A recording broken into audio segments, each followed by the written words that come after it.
Conservative pick. Get ready to make some money.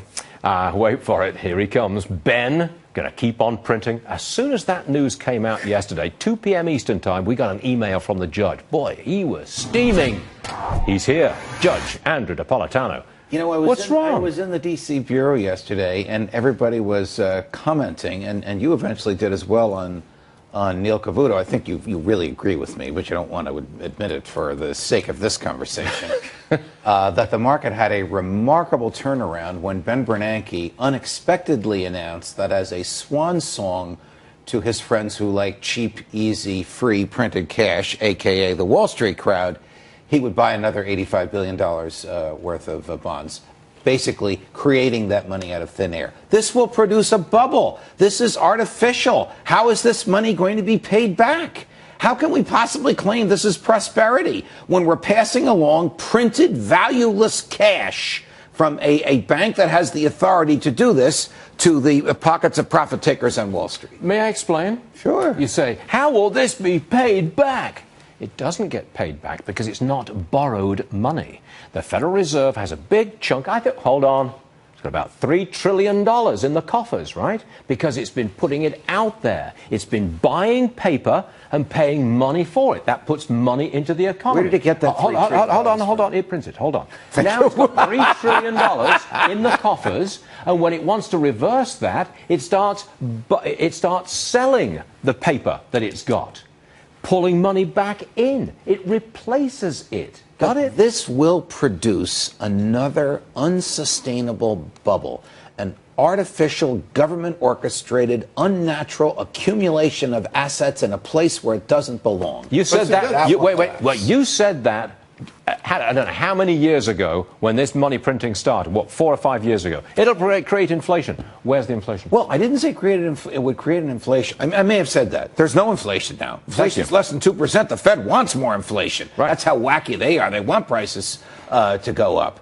But it did create a bubble, and it will create another bubble. Where's the bubble? Which bubble? Well, I create the bubble of 2008 was a housing bubble, not orchestrated by the Fed, but orchestrated by the government manipulation of the market. Lend money to whoever you want, and we'll buy the mortgage. You think take all the profit you want because we'll print the cash. That is unsustainable. Is this a stock market bubble? Identify the bubble. I can't exactly identify the bubble, but I can see something coming when profits are taken on artificial cash. Suppose Janet Yellen stops the printing. What will our friends on Wall Street do? Down, down, down, down, down. I will tell you this. I've done extensive research. And the last 2 times the Fed hiked rates, we pulled back one time 7% and the other time 5%. Then we turned around and we had rallies of 44 months and 70 months. My problem with the Fed, to be quite frank with you, Judge, is the money doesn't get to Main Street. It does only get, they're giving the federal government money. And they're giving the big banks money. And they're giving big banks money. Correct. But people watching this show haven't gotten a crumb out of that money. And yet they are on the hook for any risk that are created by this. They do have they've got a lot out of this. How? Have they got a 401k? Have they got college savings? Have they got an IRA? Have they got a pension? The real wages have gone down. 401k generated by an announcement on a Thursday afternoon that the Fed is going to print $85 billion more dollars is an artificial increase that cannot last and cannot be sustained because at some point the printing must stop. Agreed?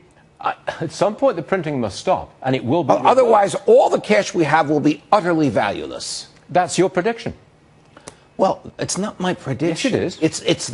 It's like saying 2 + 2 equals 4 is your prediction. I think if they keep printing $85 billion every month, eventually what's in our pocket will not be able to buy a loaf of bread. And the irony, of course, is that they want it to be worth less.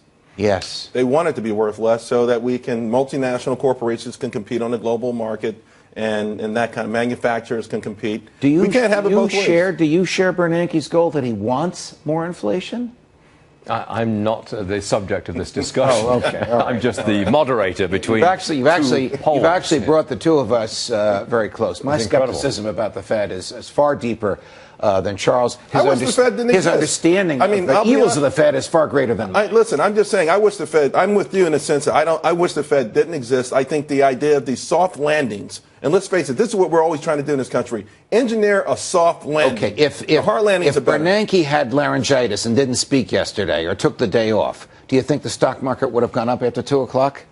I don't know, but it went up. 300-point reversal because of an announcement that we're going to print fake cash. Yesterday, the Dow was up less than 1%, and today it's down. I mean, it's at some point, I think, you know what, the Fed, whatever they're trying to do, they failed.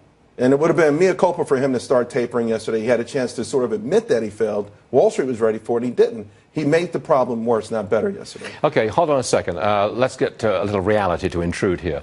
Janet Yellen is almost certainly going to be the next chairman of the Federal Reserve. I think it really does seem that odds-on favorite.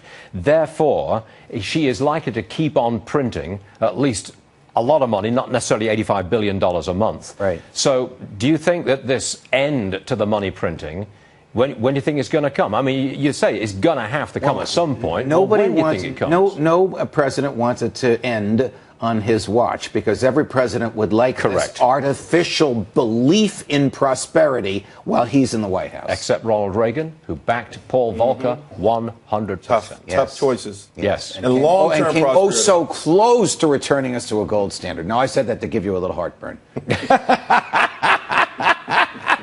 Dream on, Judge. Dream on. Ron Paul's never going to become the chair of the Fed? I seem to have lost control of this discussion. When Rand becomes president. All right, Judge. You made your point, and we'll listen to you. Thanks very much indeed. Pleasure.